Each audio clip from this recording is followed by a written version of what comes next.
આવવા માટે પ્રતિશ્રી, લોહાણા જ્ઞાતિજનો, લોહાણા પરિષદ, ઇન્ડિયન મેડિકલ એસોસિએશન, પ્રેસ મીડિયાના પ્રતિનિધિઓ તેમજ સર્વ સમાજ જોગ સંદેશ. હું હિતાર્થ અતુલભાઈ ચગ, તે સ્વ ડૉક્ટર અતુલભાઈ ચગનો પુત્ર, મારું નીચે મુજબ નિવેદન જાહેર કરું છું.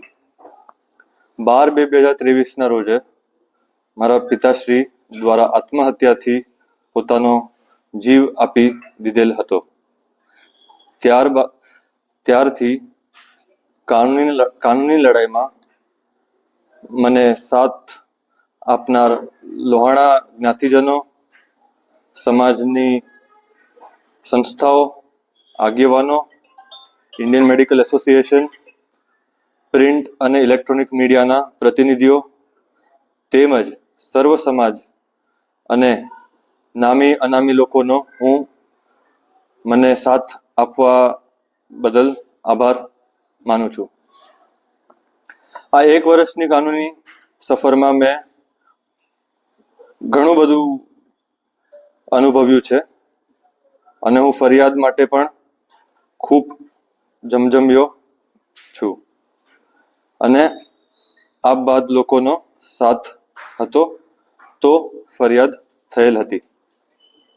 આ 1 વર્ષની લડાઈ બાદ આ પ્રકરણનો સુખદ અંત આવેલ છે. આ તકે હું લોહાણા જ્ઞાતિજનો, લોહાણા પરિષદ, ઇન્ડિયન મેડિકલ એસોસિએશન, સર્વ સમાજ, પ્રિન્ટ, ઇલેક્ટ્રોનિક અને સોશિયલ મીડિયાના પ્રતિનિધિઓ તથા આખા વિશ્વમાંથી મને સાથ આપનાર તેમજ ગામે ગામેથી આવેદન આપનાર સંસ્થાઓ વગેરે દ્વારા મને આમ મુદ્દે સહકાર આપવા બદલ હું આપ સર્વનો આભાર માનું છું.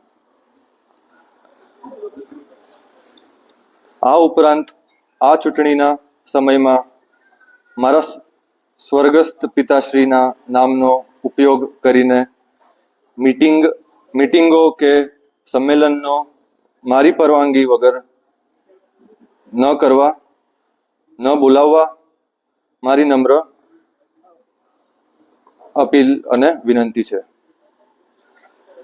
આ તકે મને સાથ આપનાર સૌનો આભાર માનું છું અને આ દુઃખદ ઘટનાને ભૂલાવવા હું આપ સૌને વિનંતી કરું છું. Thank you. ખાસ કરીને આપ જ એક